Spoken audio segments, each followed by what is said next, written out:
Assalamualaikum warahmatullahi wabarakatuh. Okay, students, today our topic is on numericals of chapter number 3 PHY 122.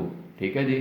तो आज हम first year mechanical के जो है वो चैप्टर नंबर 3 के PHY 122 के न्यूमेरिकल करेंगे। चैप्टर नंबर 3 जो जिसका नाम है जी मोशन। तो सबसे पहले हम बेटा आज जो है वो एग्ज़ाम्पल देखेंगे। Example number 3.1। तो आप जैसे जानते हैं कि एग्ज़ाम्पल नंबर 3.1 की स्टेटमेंट है, a body of mass 10 kilogram is moving with an acceleration of 2 meter per second square, find the force acting on the body. ठीक है जी। तो ये इसकी स्टेटमेंट है। तो इसका सोल्यूशन हम देख लेते हैं कि उसने बेटा मास दिया हुआ है 10 किलोग्राम, एक्सेलरेशन दी हुई है 2 मीटर पर सेकेंड स्क्वायर। ठीक है जी। तो आप जानते हैं कि फ़ोर्स आपने मालूम करनी है। तो आपके पास फोर्स का फार्मूला होता है F बराबर है ma Newton second law of motion. ठीक है ना जी। तो सेकेंड लॉ से आपने ये फाइंड आउट किया है। तो इधर से आपके पास मास की वैल्यू भी है स्टूडेंट्स और एक्सेलरेशन की भी है। तो इसको आप मल्टीप्लाई करेंगे तो फोर्स की वैल्यू 20 न्यूटन आएगी। ठीक है जी। अच्छा स्टूडेंट्स, इसी तरह बिल्कुल सेम न्यूमेरिकल नंबर 3.1 है। तो मैंने इसके बाद न्यूमेरिकल नंबर 3.1 सोल्व की है जो कि बिल्कुल सेम है। उसमें आपके पास फोर्स दी हुई है, a force of 20 Newton acts on a body of mass 4 kilogram, what is the acceleration in the body. ठीक है जी। तो न्यूमेरिकल नंबर 3.1 आपके पास ना उसकी स्टेटमेंट ये है कि फोर्स भी दी हुई है, मास भी दिया हुआ है और आपने स्टूडेंट्स एक्सेलरेशन फाइंड आउट करना है। ठीक है जी। तो फोर्स मैंने सबसे पहले लिख लिया स्टूडेंट्स 20 न्यूटन, मास 4 किलोग्राम और एक्सेलरेशन जो है वो क्वेश्चन मार्क है। ठीक है जी। तो हम ना उसी तरह जैसे हमने पहले सोल्व किया F is equal to M A. तो फोर्स की वैल्यू है ना, यहाँ पे हमारे पास मास की वैल्यू है तो हमारे पास एक्सेलरेशन की वैल्यू आ जाएगी। ठीक है जी। तो ये आपके पास न्यूमेरिकल नंबर 3.1 भी सोल्व हो गया। तो आपके पास ये जो डाटा जिस तरह से भी ये न्यूमेरिकल सोल्व किए हुए हैं, आपने पेपर में भी और टेस्ट में भी बिल्कुल ऐसे का ऐसे ही सोल्व करना है। ठीक है जी। तो इसी तरह स्टूडेंट्स हम न्यूमेरिकल एग्जाम्पल नंबर 3.2 की तरफ चलते हैं। एग्जाम्पल नंबर 3.2 उसकी स्टेटमेंट मैं पढ़ रहा हूँ। देखें, a body of mass 3 kilogram is moving towards east with a velocity of 9 meter per second, find its momentum. तो मोमेंटम मालूम करना है, मास और वेलोसिटी आपके पास गिवन है। तो इसका सोल्यूशन यहाँ पे लिखा हुआ है एग्जाम्पल नंबर 3.2 का कि आपके पास मास है 3 किलोग्राम, वेलोसिटी है 9 मीटर पर सेकेंड। तो मोमेंटम आपने फाइंड आउट करना है। ठीक है जी। तो आपके पास मोमेंटम का फार्मूला होता है P equal to M V. तो यहाँ पे आप इन दोनों को मल्टीप्लाई करेंगे तो आपके पास 27 किलोग्राम मीटर पर सेकंड ये आपके पास मोमेंटम निकल आया। ठीक है जी। तो स्टूडेंट्स इसी तरह हम ये बिल्कुल सेम न्यूमेरिकल 3.7 है एक्सरसाइज में, मैंने इसके बाद इसीलिए उसको सोल्व किया है। तो उसकी न्यूमेरिकल नंबर 3.7 देख लें। न्यूमेरिकल नंबर 3.7 तो उसकी स्टेटमेंट है, a body of mass 5 kilogram is moving due east with a velocity of 10 meter per second, find its momentum. तो वो कह रहा है कि जी मास भी दिया गया है, वेलोसिटी भी दिया गया है एक बॉडी की, और वो बॉडी जो है वो ईस्ट की जानिब मूव कर रही है। तो आपने मोमेंटम फाइंड आउट करना है। तो इसके लिए स्टूडेंट्स आपके पास अगेन वही फार्मूला आता है P equal to M V. तो आप जो है ना इधर से ये मोमेंटम का फार्मूला यूज़ करते हुए वैल्यू को फाइंड आउट करेंगे 50 किलोग्राम मीटर पर सेकेंड। ठीक है जी। तो इसी तरह स्टूडेंट्स हम एग्जाम्पल नंबर 3.3 देखेंगे कि एग्जाम्पल नंबर 3.3 क्या है। तो एग्जाम्पल नंबर 3.3 की स्टेटमेंट लिखी हुई है, अ gun of mass 50 kilogram fires a bullet of mass 100 gram with a velocity of 10 meter per second, find the velocity with which the gun recoils. ठीक है जी। तो ये आप स्टेटमेंट जो है ना अपनी बुक पे देख सकते हैं। तो इसका सोल्यूशन हम देख लेते हैं। देखिए स्टूडेंट्स, दो चीज़ों का मास दिया हुआ है, एक है गन का मास और एक है बुलेट का मास। तो आपने सबसे पहले लिखना है ना मास ऑफ गन m1 और उसको 50 किलोग्राम उन्होंने दिया हुआ है, और इसी तरह मास ऑफ बुलेट M2 है स्टूडेंट्स। तो इसको उसने 100 ग्राम लिखा हुआ है, तो इसको आपने किलोग्राम में स्टूडेंट्स कन्वर्ट करना है। आपको पता है कि ग्राम से किलोग्राम में जाने के लिए 1000 के साथ हम डिवाइड करते हैं। तो जब हम इस वैल्यू को 1000 के साथ डिवाइड करेंगे तो 0.1 किलोग्राम आपके पास वैल्यू फाइंड आउट होगी। ठीक है जी।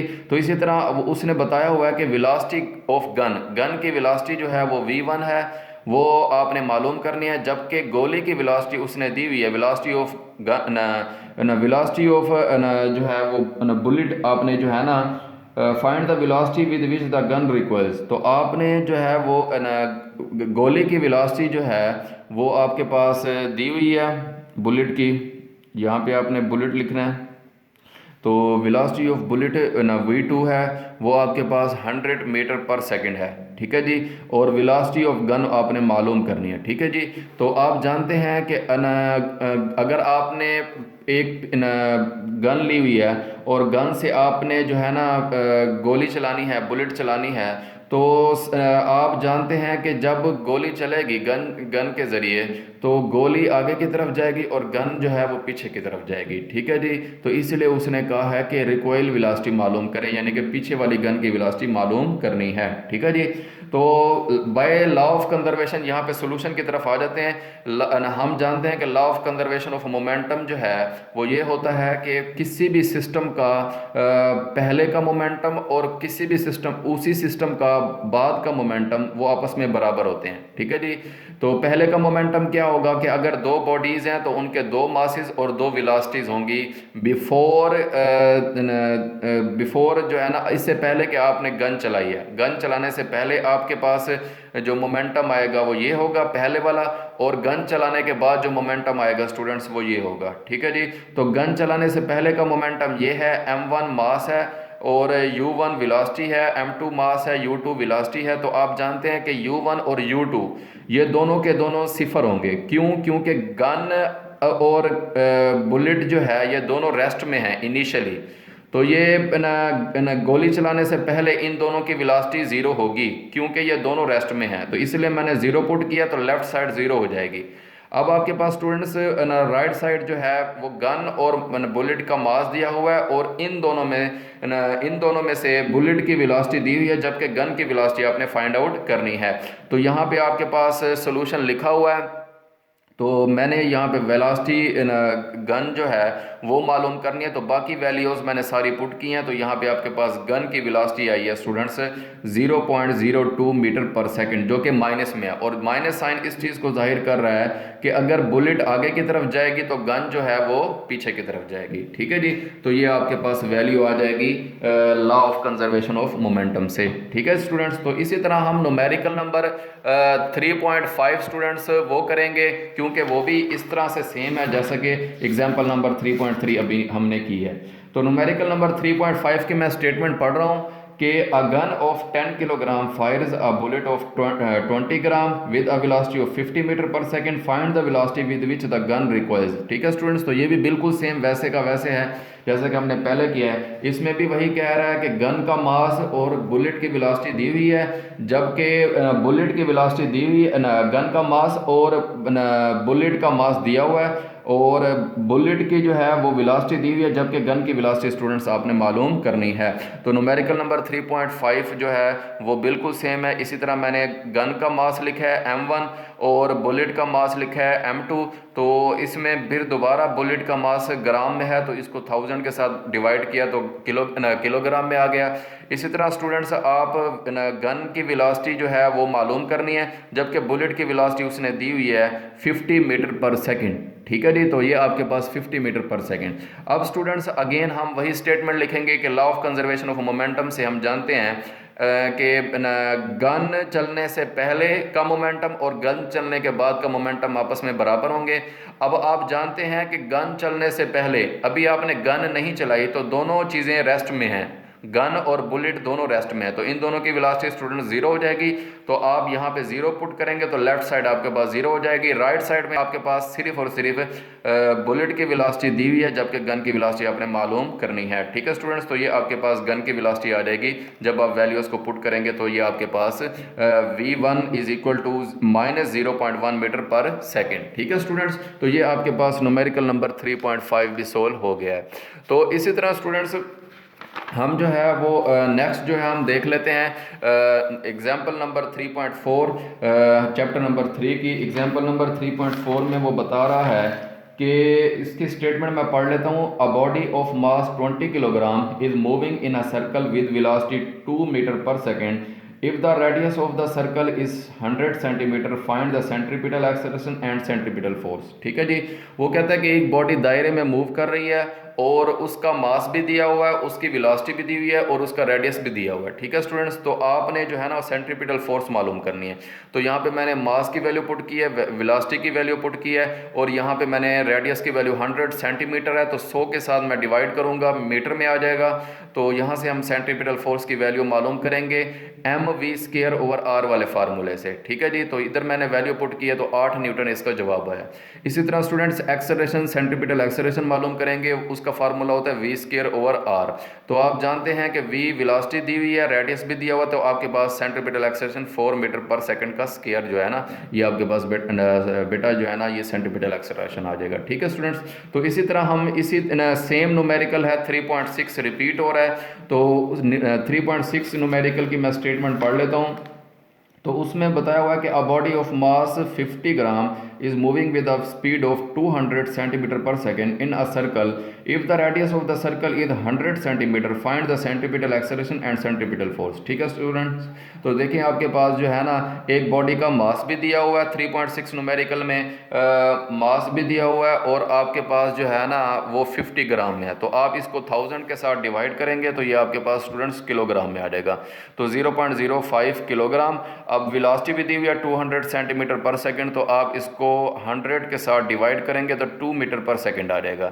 रेडियस दिया हुआ है 100 सेंटीमीटर, तो आप इसको 100 के साथ डिवाइड करेंगे तो 1 मीटर आ जाएगा। तो इधर से आपके पास सेंट्रीपिटल फोर्स का फार्मूला होता है mv²/r। तो यहाँ से आप इसकी वैल्यू पुट करेंगे तो 0.2 Newton centripetal force. Centripetal acceleration आपके पास आएगा v²/r, तो इसकी वैल्यू आ जाएगी आपके पास 4 मीटर पर सेकेंड स्क्वायर। ठीक है जी।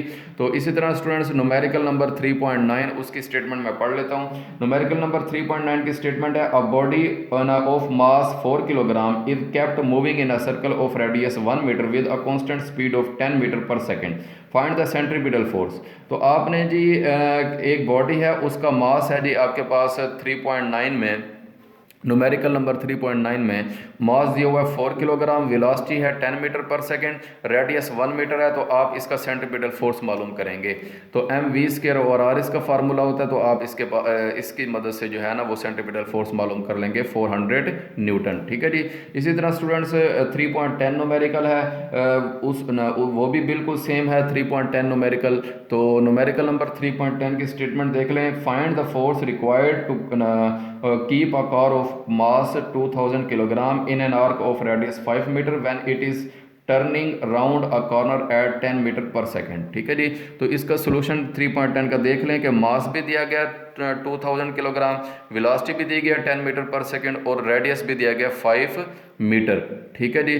तो आप सेंट्रीपिटल फोर्स से जो है वो mv²/r फार्मूले से वैल्यू पुट करेंगे 2000 मल्टीप्लाई बाय 10 स्क्वायर ओवर 5, तो आपके पास ये आ जाएगा जवाब। ठीक है जी, 40,000 न्यूटन आपके पास सेंट्रीपिटल फोर्स। इसी तरह स्टूडेंट्स आपके पास 3.2 न्यूमेरिकल मैं पढ़ रहा हूँ, उसको सोल्व करते हैं। The body of 25 kilogram is initially at rest. ठीक है जी। जब भी कोई बॉडी इनिशियली रेस्ट में होगी तो स्टूडेंट्स आप इनिशियल वेलोसिटी उसकी 0 पुट करेंगे। ठीक है जी। और मास दिया गया है 25 किलोग्राम। अब वो कह रहा है कि if a force of 25 Newton, force दी गई है 25 न्यूटन और टाइम भी दिया गया है कि कितने टाइम तक जो फोर्स जो है ना वो लगती है, वो 1 मीटर है। तो 1 मिनट है, तो 1 मिनट का मतलब है 60 सेकंड। तो आप 60 सेकंड तक find the acceleration produce in it, आपने एक्सेलरेशन स्टूडेंट्स उसमें फाइंड आउट करना है। तो और दूसरा जो है ना आपने उसमें जो है वो डिस्टेंस मालूम करना है। ठीक है जी। तो इसके लिए सबसे पहले न्यूमेरिकल नंबर 3.2 के लिए सबसे पहले स्टूडेंट्स आप जो है वो second equation of motion put करेंगे s is equal to vi plus half at square. तो s आपके पास डिस्टेंस है, vi इनिशियल वेलोसिटी है, t टाइम है, आपके पास a एक्सेलरेशन और t टाइम है। ये वैल्यूज पुट करेंगे तो आपके पास डिस्टेंस की वैल्यू निकल आएगी। ठीक है जी। तो आपके पास डिस्टेंस की वैल्यू जो है ना वो फाइंड आउट हो जाएगी। तो आप जो है ये न्यूटन सेकंड लॉ, इससे आप जो है ना F इजिकल टू एम में वैल्यू पुट करेंगे तो आपके पास मास दिया गया 25 और आपके पास जो है वो इसके साथ साथ फोर्स भी दी गया है 25, ठीक है जी। तो आप एक्सेलरेशन इधर से फाइंड आउट कर लेंगे 1 मीटर पर सेकंड स्क्वायर, ठीक है जी। तो आपके पास ये जो है ना वो जवाब आ जाएगा एक्सेलरेशन का, ठीक है। सबसे पहले हमने डिस्टेंस मालूम किया तो उसके बाद हमने एक्सेलरेशन मालूम किया। अब न्यूमेरिकल नंबर 3.3 स्टूडेंट्स देख लें। न्यूमेरिकल नंबर 3.3 में वो ये कहता है कि a body of mass 3 kilogram is initially at rest. तो इसमें भी आपने इनिशियल वेलोसिटी 0 पुट करनी है। 3 किलोग्राम मास है, इनिशियल वेलोसिटी 0। तो अब आपने उसने बताया हुआ है कि फोर्स मालूम करें, फोर्स मालूम करनी है आपने, और जो है वो डिस्टेंस भी दिया गया और टाइम भी दिया गया। तो आपने डिस्टेंस 200 मीटर और टाइम 10 सेकंड दिया गया। तो आप सबसे पहले जो है फोर्स मालूम करने के लिए आप सबसे पहले एक्सेलरेशन निकालेंगे। मास भी दिया गया है तो आप एक्सेलरेशन निकालने के लिए सेकंड इक्वेशन ऑफ मोशन इस्तेमाल करेंगे, S is equal to V I T plus half A T square. तो आप यहाँ से एस की वैल्यू पुट करेंगे, इनिशियल वेलोसिटी 0 है, टाइम 10 है, तो एक्सेलरेशन मालूम करना है तो टाइम की वैल्यू पुट करके आपके पास acceleration 4 metre per second square आएगा, ठीक है स्टूडेंट्स। तो इसी तरह आप इसमें पुट करेंगे, मास की वैल्यू पहले से है पड़ी और एक्सेलरेशन की वैल्यू है, तो इन दोनों को पुट करने के बाद आपके पास फोर्स की वैल्यू 12 न्यूटन आ जाएगी। इसी तरह स्टूडेंट्स हम न्यूमेरिकल नंबर 3.4 में देखते हैं वो भी बिल्कुल सेम है। उसमें बताया हुआ है कि एक बॉडी है, उसका वेट दिया गया है 10,000 न्यूटन, ठीक है जी। तो आपने जो है उसने बताया हुआ है कि जी वो बॉडी रेस्ट में है इनिशियली, तो आप इनिशियल वेलोसिटी इसमें 0 पुट करेंगे स्टूडेंट्स। तो इसके बाद उसने बताया हुआ है कि डिस्टेंस जो है वो बॉडी कवर करती है 300 मीटर का। तो आप जो है if it covers a distance of 300 meter in 2 minutes find the force the engine applying on the car. तो आपने इसके लिए जो है स्टूडेंट्स 3.4 न्यूमेरिकल के लिए आप सबसे पहले दोबारा वेट की वैल्यू पुट करेंगे 10,000 न्यूटन, इनिशियल वेलोसिटी 0 है, डिस्टेंस 300 मीटर है, टाइम 2 मिनट है, इसको सेकंड में कन्वर्ट करेंगे और फोर्स आपने मालूम करनी है। आप W बराबर है mg से आपने मास मालूम करना है। W और G की वैल्यू दी गई है, 10,000 न्यूटन W है और G आप 9.8 या 10 पुट कर सकते हैं, तो ये आपके पास 1000 किलोग्राम आ जाएगा। इसी तरह स्टूडेंट्स आपने एक्सेलरेशन के लिए आप सेकंड इक्वेशन ऑफ मोशन इस्तेमाल करेंगे। तो इधर से आपके पास वैल्यू आएगी A is equal to 0.04 meter per 42 meter per second square. तो आप F is equal to M A से आप पुट करेंगे स्टूडेंट्स, तो ये आपके पास आएगी m की वैल्यू आपके पास है 1000 और एक्सेलरेशन की वैल्यू 0.042, तो ये 42 न्यूटन आपके पास फोर्स की वैल्यू आएगी, ठीक है स्टूडेंट्स। तो इसी तरह न्यूमेरिकल लास्ट न्यूमेरिकल है 3.8, उसको हम देख लेते हैं। वो भी उसमें लिखा हुआ है कि a motor is travelling at a speed of 30 meter per second if its wheel had a diameter of 1.5 meter find its angular speed in radian per second। तो आपने एंगुलर स्पीड मालूम करनी है। तो आपके पास सबसे पहले उसने बताया हुआ है कि वेलोसिटी उस बॉडी की दी हुई है linear velocity 30 meter per second, diameter दिया गया है 1.5 मीटर। तो डायमीटर से आप रेडियस निकाल सकते हैं, रेडियस बराबर है डायमीटर बटा 2, तो आपके पास 0.75 मीटर आ गया। इधर से आप स्टूडेंट्स जानते हैं कि लीनियर और एंगुलर वेलोसिटी के दरमियान जो रिलेशन होता है वो v is equal to R omega होता है। तो ओमेगा की वैल्यू आप निकालेंगे तो v ओवर आर आ जाएगा। तो v की वैल्यू दी हुई है, r की वैल्यू दी हुई है, तो आप एंगुलर स्पीड या एंगुलर वेलोसिटी जो है वो फाइंड आउट कर सकते हैं स्टूडेंट्स 40 रेडियन पर सेकंड। ये आपके पास जो है ना एंगुलर स्पीड का फार्मूला जवाब आ जाएगा, ठीक है जी।